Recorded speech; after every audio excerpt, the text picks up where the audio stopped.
मेरा प्रयत्न ये था कि मैं उनकी सोच तक पहुँचने की कोशिश करूँ, कि ये बंदा जी। जो बंदा कहता है कि मैं अपनी माँ को या मेरे भाई को भी मार सकता हूँ, बिना हुँ, सोचे-समझे, वो अंदर से क्या हुँ। उसके दिमाग में क्या चलता होगा? When people say we are angry with you, we hate you, आप अगर सामने होते तो हम आपको 2 जूते मारते। It's a compliment. लोगों का ये उस किरदार के प्रति एक गुस्सा है। पर्सनल लाइफ में तो वो चिन्मय मांडलेकर को जानते नहीं। कि अच्छा, पला ऑर्डर दे किसी को मार दो, आप मार देते थे, हाँ जी, चाहे वो कोई भी हो। कोई भी हो। अगर वो कहता है कि अपने सगे भाई को जान से मार डालो, जी, मैं तो मार देता। अगर वो कहता है अपनी माँ को जान से मार डालो। मैं तो मार देता। आप पर एक इल्जाम है कि आपने ढेर सारे कश्मीरी पंडितों की जान ली है। जी। कितने लोगों को मारा होगा आपने? 20-25। अगर वो आपसे कहते कि अपने सगे भाई को मार दो तो? मार देते। और आपसे आपकी माँ को मारने के लिए कहते तो मार देते? मार देते। हे हाय गाइस, फिल्म फीवर में आप सभी का बहुत बहुत स्वागत है दोस्तों। इस वक्त है हमारे साथ एक ऐसे कलाकार, एक ऐसे अभिनेता जिन्होंने भारतीय सिनेमा में बहुत ही बड़ा छाप छोड़ा है। फट्टे शिकस्त हो या फिर पावन खिंड, छत्रपति शिवाजी महाराज की प्रतिमा को बड़े पर्दे पर निभाने में जो भूमिका अदा की है, और साथ ही साथ हाल ही में रिलीज हुई फिल्म द कश्मीर फाइल्स, जहां पर इनका एक अलग ही तरह का ट्रांजिशन देखा गया, उनको भी किसी और ने नहीं निभाया बल्कि चिन्मय सर ने ही निभाया। बहुत बहुत स्वागत है सर आपका। Thank you Ravi ji, thank you so much, thank you. सबसे पहले मैं आपसे बात करना चाहूंगा सर, द कश्मीर फाइल्स, लोग कह रहे हैं कि आप इसे फिल्म मत कहिए, ये एक तरह की सच्चाई है, और इसी सच्चाई को आपने अपने अभिनय के जरिए, एक किरदार के जरिए आपने सबके सामने प्रकट किया है, और बहुत ही इम्पैक्टफुल रहा है। आप जब भी स्क्रीन में आते हैं, यकीन मानिए सर, रोंगटे खड़े हो जाते हैं और आपसे डर लगता है सर। क्या कहेंगे इस कैरेक्टर के बारे में, और द कश्मीर फाइल्स ने जिस हिसाब से अपार सफलता हासिल की है बॉक्स ऑफिस में? सबसे पहले तो मैं तमाम दर्शकों का शुक्रगुज़ार हूँ, क्योंकि कश्मीर फाइल्स जैसी फ़िल्म इतनी जल्दी इतना बड़ा कलेक्शन कर पाएगी, ये शायद हम में से किसी ने सोचा नहीं था। हमें ये लगता था कि फ़िल्म आएगी, फिर लोग देखेंगे, फिर लोग बातचीत करेंगे, एक जिसको हम कहते हैं कि वर्ड ऑफ माउथ पब्लिसिटी होगी, फिर धीरे-धीरे शायद सेकंड वीक, थर्ड वीक से लोग इसके साथ जुड़ना शुरू हो जाएँ। जी। लेकिन हम सबके लिए ये थोड़ा आश्चर्य था कि बिल्कुल पहले दिन से, शुक्रवार को हम्म। फ़िल्म आई तब से लोग जैसे कि वेट कर रहे थे फ़िल्म का। और जी। जो जो फ़िल्म चली है अभी तक, या जो भी इसके बारे में चर्चा हुई है, मैं ऐसा मानता हूँ कि ये लोगों ने ही चलाई है। क्योंकि ना तो कोई बहुत बड़ा सुपरस्टार फ़िल्म है, बहुत बड़े कलाकार ज़रूर हैं, मिथुन चक्रवर्ती सर हैं, अनुपम जी हैं, पुनीत सर हैं, दर्शन कुमार हैं, पल्लवी जी हैं, बहुत बड़े आर्टिस्ट हैं, जो बहुत जी। सालों से काम कर रहे हैं, बहुत जाने-माने हैं। लेकिन आज जो एक होता है ना कि हीरो कौन है? हम पूछते हैं हमेशा, फ़िल्म का हीरो कौन है, हीरोइन कौन है? तो उस हिसाब से ये फ़िल्म नहीं बैठती। लेकिन ऐसी हम्म। फ़िल्म को अब मैंने आज सुना कि मंडे आज है, शुक्रवार को फ़िल्म रिलीज़ हुई और 4 दिनों में 41 करोड़ क्रॉस कर गई है फ़िल्म। ये मैंने बिल्कुल। आज आंकड़ा सुना है। तो अगर ये है, तथ्य है, तो मतलब हम दोबारा से ये कह सकते हैं कि हमें लोगों को, दर्शकों को अंडर एस्टिमेट नहीं करना चाहिए। वो अगर उनके सामने कुछ ऐसी चीज़ रखो जो उन्हें पसंद आती है, तो फिर भले ही वो ये नहीं सोचते कि कौन हीरो है, कौन हीरोइन है, कौन स्टार है, क्या म्यूज़िक है, लव स्टोरी है, वो जाकर फ़िल्म देखते हैं। बिल्कुल, बिल्कुल, बिल्कुल। सर, मैं आपसे कहना चाहूँगा, कहाँ आप छत्रपति शिवाजी महाराज की भूमिका आप निभाते हैं, और कहाँ द कश्मीर फाइल्स में एक फारूक का किरदार है, वो आप निभा रहे हैं। ये ट्रांज़िशन आपका कैसे हुआ सर? ऑफ़ कोर्स आप एक कलाकार हैं, जिस तरह का आपको किरदार दिया जाएगा निभाएँगे, लेकिन ट्रांज़िशन, उस माहौल में ढलना, उस कैरेक्टर में ढलना, वो कितना आपके लिए चैलेंजिंग था और कितना एक्साइटिंग था सर? एक्साइटिंग बहुत था, क्योंकि ये किसी भी कलाकार के लिए एक सपना हो सकता है कि अगर हम स्पेक्ट्रम के 2 छोर पकड़ें, एक छत्रपति शिवाजी महाराज हैं और एक फारूक मलिक भुट्टा है। तो ये दोनों छोर एक ही कलाकार को करने को मिल जाएँ, ये सच में सौभाग्य की बात है। अ, जब आपके साथ अच्छा डायरेक्टर हो, तो आपका काम बतौर एक्टर बहुत आसान हो जाता है। मेरी दोनों फ़िल्में, पावनखिंड भी और द कश्मीर फाइल्स भी, इन दोनों में भाग्य ये था कि डायरेक्टर्स बहुत अच्छे थे। तो जब कैप्टन ऑफ द शिप अच्छा होता है तब आपका काम आसान हो जाता है, तब आप अपनी भूमिका पर काम कर पाते हो। दूसरी बात यह है कि पावनखिंड का जो शूटिंग था वो मार्च 2020 में, मतलब कोविड आने से थोड़ा पहले, कुछ दिनों पहले खत्म हो चुका था। और द कश्मीर फाइल्स का जो शूटिंग है वो दिसंबर और जनवरी में हुआ, 2020-2021 में। तो ये भी एक एक टाइम गैप मिला दोनों चीजों के बीच में। और नवंबर में मेरी कास्टिंग हुई थी द कश्मीर फाइल्स को लेकर, और उसके बाद लगभग एक आध महीने का टाइम मुझे उसकी तैयारी के लिए मिल गया। तो ये सारी चीजें जब एक साथ जुड़ जाती है, जब ये कड़ियां जुड़ जाती है, तब मेरे ख्याल से आपके लिए आसान हो जाता है उस बात को करना बतौर एक्टर। और जो मेरे साथ हुआ, मुझे ऐसा लगता है कश्मीर के मसले का एक ही हल, अल जिहाद।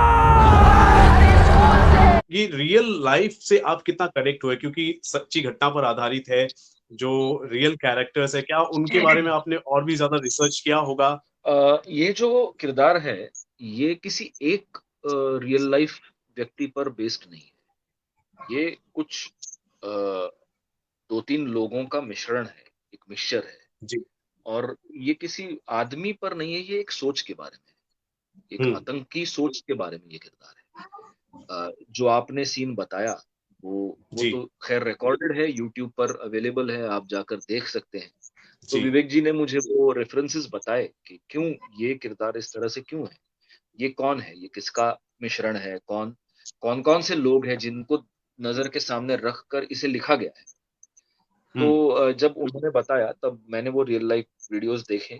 एक बात तय थी बिल्कुल कि मिमिक्री नहीं करनी किसी की भी, मतलब वीडियोस हैं लेकिन किसी की भी हमें मिमिक्री नहीं करनी, किसी की नकल नहीं उतारनी। तो मेरा प्रयत्न ये था कि मैं उनकी सोच तक पहुंचने की कोशिश करूं कि ये बंदा, जो बंदा कहता है कि मैं अपनी माँ को या मेरे भाई को भी मार सकता हूँ बिना सोचे समझे, वो अंदर से क्या, उसके दिमाग में क्या चलता होगा। तो एक्टर के तौर पे आपको ये सवाल पूछना ज्यादा लाजमी होता है बतौर बनिस्बत इसके कि ये कैसे दिख रहा है, ये क्या कर रहा है, मैं इसकी तरह कपड़े पहनूं। वो तो होता ही है, वो आ ही जाता है, लेकिन वो सोच उस वहां तक पहुंचने का प्रयास मेरे ख्याल से मैंने ज्यादा किया। मेरे ये रोंगटे आपको बता देंगे कि क्या हमने देखा, मतलब मंजर बहुत भयानक हुआ। दिस मूवी सीरियसली आपकी पूरी रूह कांप जाएगी फर्स्ट हाफ में। पता नहीं था कि इतना मतलब देख के ऐसा लग रहा है, तो उधर उन्होंने जो झेला है वो कैसा रहेगा। क्या बताए आपको साहब, जिस पे अत्याचार होता है उसको ही मालूम पड़ता है, इतना जास्ती बता नहीं सकता मैं। अब मैं आपसे पूछना चाहूंगा, जिस हिसाब से इस फिल्म को एक रेवोल्यूशन की तरह लोग ले रहे हैं, समझ रहे हैं, उस पर आप क्या कहेंगे? आपने तो कहा कि कोई बड़ा आर्टिस्ट नहीं है, कोई बड़ा नाम नहीं है, लेकिन मैं ऐसा नहीं मानता सर, क्योंकि आप सभी कलाकारों ने जिस हिसाब से आपने भूमिका निभाई है वो अपने आप में बड़प्पन है, अपने आप में बहुत कुछ है। जिस हिसाब से लोग रेवोल्यूशन की तरह इसे ले रहे हैं और लोग एकजुट होकर मोटिवेशन के साथ फिल्म देख रहे हैं, उस पर आप क्या कहेंगे? मैं कृतज्ञ हूं, मैं आभारी हूं लोगों का, क्योंकि यही तो, मतलब जब हम इस तरह की फिल्म बनाते हैं तब मन में चाह तो यही होती है कि लोग इसी तरह से उसको देखें और उसको समझने की कोशिश करें, उस पर रिएक्ट हो।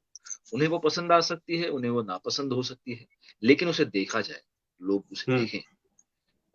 वो हो रहा है, लोग देख रहे हैं, लोग उसके बारे में चर्चा हो रही है, लोग बात कर रहे हैं। तो मैं बहुत खुश हूँ इस बात को लेकर, और मेरे ख्याल से हमारी टीम का हर एक बंदा इसको लेकर बहुत खुश होगा, क्योंकि जब हम ये फिल्म कर रहे थे, जब हम शूटिंग कर रहे थे इसकी, तब हमारे सब जब चर्चा होती थी सेट पे भी के, तो यही होता था कि ये कुछ ऐसी बातें हैं जो कभी कहीं नहीं गई पिछले 30-32 सालों में। तो अब अगर हम उनसे कहने की कोशिश कर रहे हैं तो क्या लोग सुनेंगे? अब लोग ये बिल्कुल साबित कर रहे हैं कि लोग सुनेंगे, लोग बिल्कुल सुनेंगे, बार बार सुनेंगे, और मैं आभारी हूँ उसके लिए। लोग ऐसी कई सारी फिल्में हैं जो कश्मीर की पृष्ठभूमि पर, उसके सब्जेक्ट पर फिल्में बनी है, लेकिन लोग उतने ज्यादा कनेक्ट हुए। और लोग तो ये भी कह रहे हैं कि आप सच्चाई को तोड़ मरोड़ कर या फिर कुछ अलग तरीके से आप बता रहे हैं, जितने भी आप कश्मीर के मुद्दे पर आपने फिल्म बनाई है।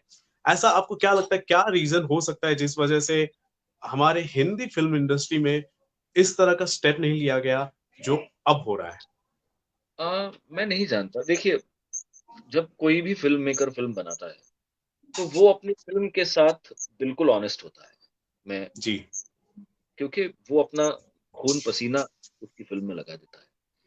अब कई बार, जैसे अब रोजा जैसी फिल्म ले लीजिए, बहुत खूबसूरत फिल्म है। वो एक लव बिल्कुल। स्टोरी है जो कश्मीर के बैकग्राउंड पे हो रही है।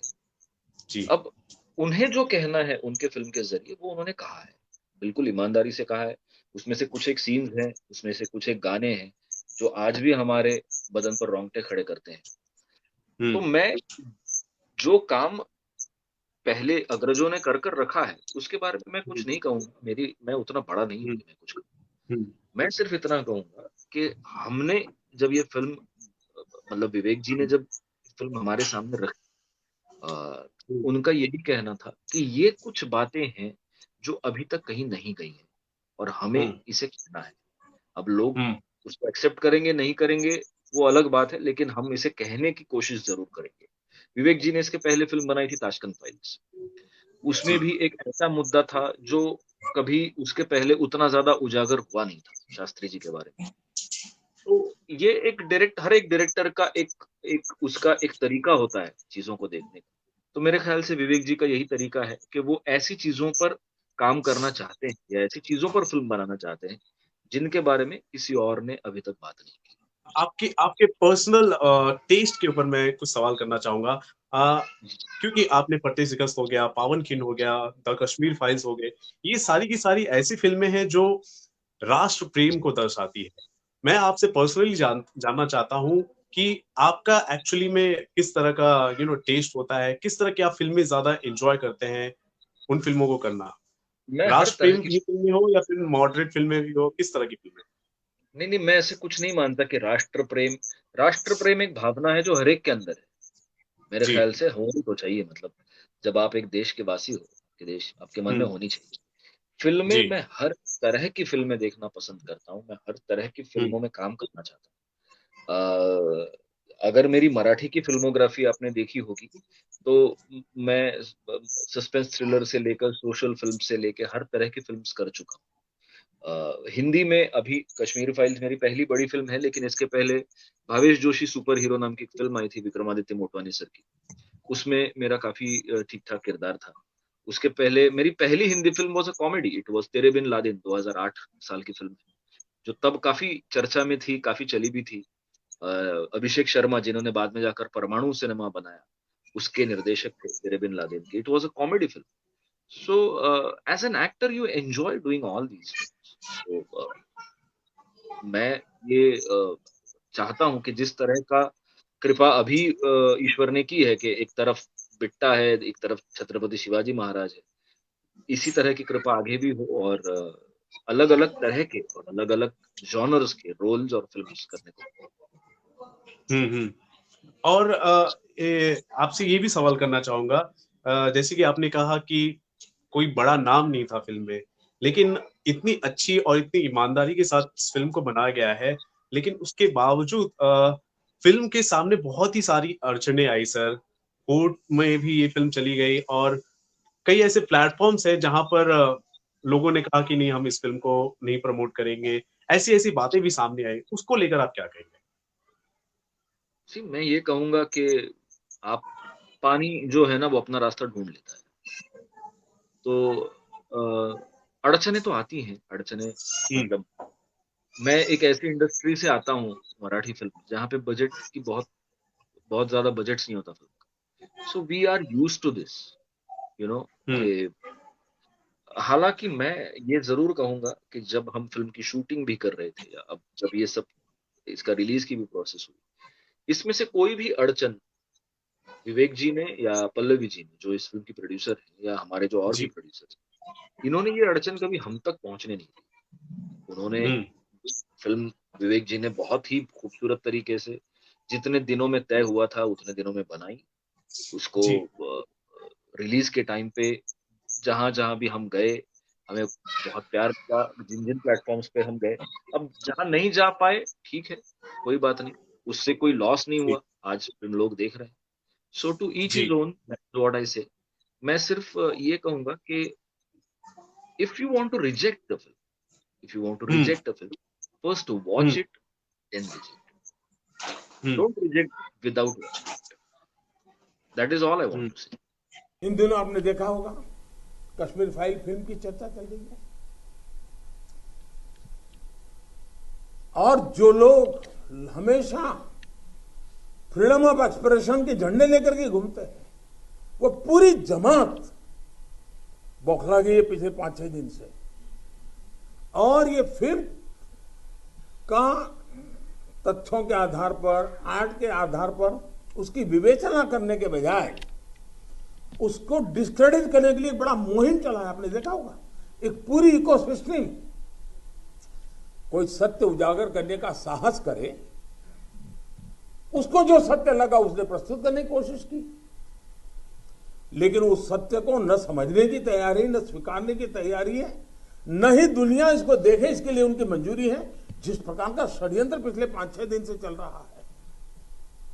बहुत ही बड़ी घटना हुई सर कि प्रधानमंत्री श्री नरेंद्र मोदी जी जो है पूरी टीम से मिले हैं, उसके बारे में क्या कहेंगे? आपको कितना गर्व महसूस हुआ कि इस नहीं, हिसाब से रिकॉग्निशन तो पब्लिक की तरफ से मिल रही है और देश के प्रधानमंत्री भी प्रमोट कर रहे हैं और तारीफ कर रहे हैं।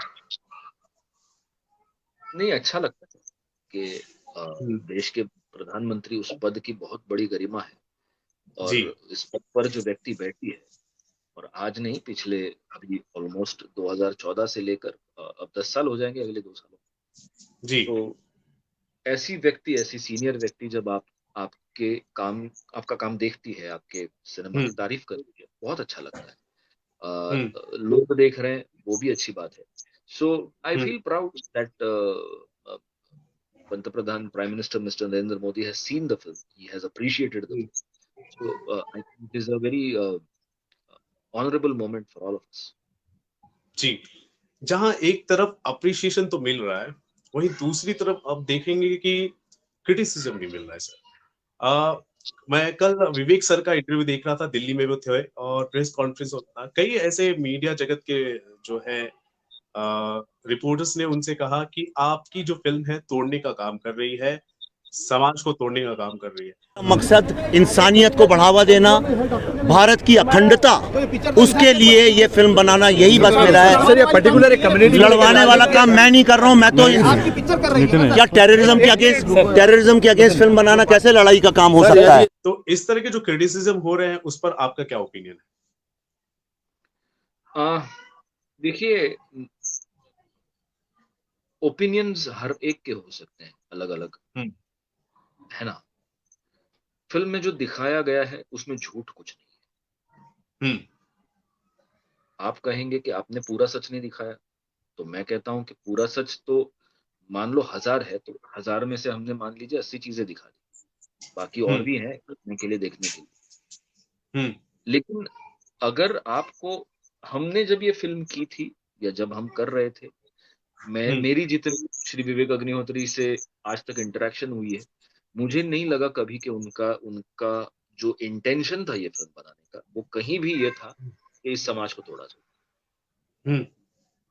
है ना जी। एक और 30-32 साल पहले एक ट्रेजेडी हुई, हम उस ट्रेजेडी को दिखा रहे हैं। इस ट्रेजेडी को दिखाने का मकसद यही है कि आप देखें और इसके बाद ऐसी कोई भी चीज भारत में ना हो, बस इतना ही मकसद है। अब इसके ऊपर समाज टूटने का सवाल कहां से आता है, आप बताइए। अगर टेररिज्म के अगेंस्ट, 4000 लोगों की हत्याएं के अगेंस्ट, सारे कल्चर को खत्म करने के बारे में अगर कोई फिल्म बनाता है और उसके लिए अपने राष्ट्र में खड़े होकर मुझे जवाब देना पड़े, इससे अधिक शर्म की मेरे लिए कोई बात नहीं हो सकती है। हम अपने देश की अखंडता के खिलाफ जो साजिश रची जाती है उस पर एक फिल्म बनाते हैं, एक सच्ची घटना पर आधारित फिल्म बनाते हैं, या फिर टेररिज्म के अगेंस्ट हम फिल्म बनाते हैं। फिल्म हम बनाते हैं एक अच्छे कॉज के लिए, लेकिन उसके बावजूद इस तरह के कमेंट्स मिलने शुरू हो जाते हैं। हमें हमारे ही देश में जवाब देना पड़ता है कि हमने क्यों फिल्म बनाई है, किस तरह की फिल्म बनाई है। एक फिल्म मेकर होने के नाते कितना दुख या फिर चोट पहुंचता होगा एक एक्टर होने के नाते भी। आपको क्या लगता है, आप पर्सनली क्या देखिए, बताना मैं ये चाहेंगे? मानकर चलता हूँ कि यही यही भारत नाम का ये जो देश है, इसकी जो सबसे बड़ी शक्ति है वो यही है कि लोगों को सवाल पूछने का हक है और उनके सवाल के जवाब हम उन्हें दे पाते हैं। दुनिया में बहुत ऐसे कम देश हैं जहां पर आप किसी को सवाल पूछ सकते हैं। मैं सिर्फ इतना कहूंगा कि अगर आपको सवाल पूछना है आप जरूर पूछिए, लेकिन जिनको फिल्म देखनी है वो देख रहे हैं। इस आपके सवाल पूछने से फिल्म नहीं रुक रही कहीं पे। People who want to see the film, they are going to theaters, they are watching the film. आप अपना मुद्दा रख सकते हैं, उसको अगर जवाब देना होगा तो फिल्म मेकर उसको जवाब देंगे। अगर आपको ये लगता है कि ये गलत है तो इसके खिलाफ आप आर्टिकल्स लिखिए, आप खुद फिल्म बनाइए। तो ये हमारे देश की स्ट्रेंथ है, ऐसा मुझे लगता है कि all of us can put our opinions forward. मैं सिर्फ यही दोबारा रिपीट करता हूँ कि बिना देखे आप तनकीद मत कीजिए, देखिए और उसके बाद आपको अगर लगता है कि ये गलत है, ठीक है, आपको गलत लगता होगा, किसी और को ना लगे। जी, आप क्योंकि हिंदी सिनेमा से भी बहुत ही अच्छी तरीके से जुड़े हुए हैं, एक नया रास्ता दिखा दिया है इस फिल्म ने कि लोग ये कह रहे हैं कि हिंदी सिनेमा की जो फिल्में जो बनेगी उसमें एक नया उमंग होगा, एक नया रास्ते के नए रास्ते के हिसाब से फिल्में बनेगी। तो इस नए ट्रांजिशन को लेकर आप कितने होपफुल हैं और क्या कहना चाहेंगे? कुछ आप बताना चाहेंगे जिस हिसाब से नया मोड़ लिया है हिंदी सिनेमा ने इस फिल्म के जरिए से? मैं ये हिंदी सिनेमा में ऐसे ट्रांजिशंस कई बार आए, कई बार ऐसी फिल्में हिट हुई हैं जिनके बारे में हमें उम्मीद भी नहीं थी। नए लोग थे, नए डायरेक्टर्स थे, नए एक्टर्स थे, कुछ अलग टॉपिक था। बहुत सालों से ये हो रहा है। अब कश्मीर फाइल्स से एक बात तय ये हो गई कि अगर आप ईमानदारी से, मतलब इसमें कोई शुगर कोटिंग नहीं है, इसमें ना गाने हैं, ना इसमें कोई लव स्टोरी का एंगल है, ना इसमें कोई और ऐसी चीज है जो नॉर्मली हम कहते हैं कि हिंदी एक टिपिकल सिनेमा हिंदी में इसको कमर्शियल करने के लिए कुछ आपको करना चाहिए। तो बिना ऐसा किए भी अगर लोग फिल्म देख रहे हैं तो उस हिसाब से मेरे ख्याल से ये नया मोड़ जरूर हो सकता है और ऐसी फिल्में ज्यादा बने जो परफॉर्मेंस पर जोर दें, जो स्क्रिप्ट पर जोर दें, तो अच्छी बात हो हम सबके। जी जी, छत्रपति शिवाजी के कैरेक्टर में हम आपको देखते हैं तो प्रणाम करने का मन करता है, वहीं बिट्टा के कैरेक्टर में हम आपको देखते हैं तो आपसे नफरत भी हो जाती है। और लोगों के बहुत तो कमेंट आए हैं कि मुझे तो बहुत गुस्सा आया आपको देखकर। इस तरह के जब कमेंट आते हैं पर्सनली आप किस तरह लेते हैं? As a compliment you see और चलो या फिर कुछ अलग ही? What do you like to say about people's reaction? Of course I take it as a compliment. When people say we are angry with you, we hate you, आप अगर सामने होते तो हम आपको दो जूते मारते, इट्स अ कॉम्प्लीमेंट। लोगों का ये उस किरदार के प्रति एक गुस्सा है। पर्सनल लाइफ में तो वो चिन्मय मांडलेकर को जानते नहीं। तो जैसे कोई हीरो का डांस अगर हमें पसंद आता है तो हम उसे कॉपी करने की कोशिश करते हैं, हम ताली बजाते हैं, वैसे अगर किसी विलन का काम आपको पसंद आता है तो आपको गुस्सा ही आना चाहिए उस पर। और अगर वो आ रहा है तो इसका मतलब कहीं मैंने अपना काम ठीक ठाक निभा लिया है, ऐसा मुझे लगता है। जी, आखिरी सवाल मैं करूंगा इस कैरेक्टर से रिलेटेड। सर, आप पर्सनल लाइफ में जब आपने सोचा कि इस किरदार ने रियलिटी में कुछ अलग ही किया है, ऐसा किया है, इतना घिनौना किया है, काम किया है, आप पर्सनली किस आहत हुई होगी सर? आपको कुछ कहना चाहेंगे इसके बारे में? मैंने जब स्क्रिप्ट पढ़ा था, पहली बार जब स्क्रिप्ट पढ़ी थी, तब मुझे ये सारी चीजें जो अब लोगों को फिल्म देखने के बाद लग रही हैं, वो मैंने पहली बार जब स्क्रिप्ट पढ़ी थी तभी लगी थी, because that was my first interaction with Bitta. तब मैंने विवेक जी को ये पूछा भी था कि क्या ये सच है सब कुछ, तो उन्होंने कहा बिल्कुल सच है। तब ये सोचने में, उस प्रोसेस में ये जरूर टाइम लगा कि ये इस किस्म के लोग क्या सोचते होंगे अपने दिमाग में, जिसके लिए किसी और की जान लेना बहुत ही, मतलब इट्स लाइक जैसे रोज का काम, आप जैसे उठ के किसी का इंटरव्यू ले लेते हैं, वैसे वो किसी की जान ले लेता है। तो ऐसा आदमी क्या सोचता होगा, हम इमेजिन नहीं कर सकते, सच में हम इमेजिन नहीं कर सकते। लेकिन फिर that is what acting is about. You do so many characters which may be you don't relate in your life. मतलब अब विलन्स के बारे में अगर बात की जाए तो गब्बर सिंह से लेकर मोगैम्बो, ऐसे कई सारे विलन्स हैं जो हमने देखे हैं।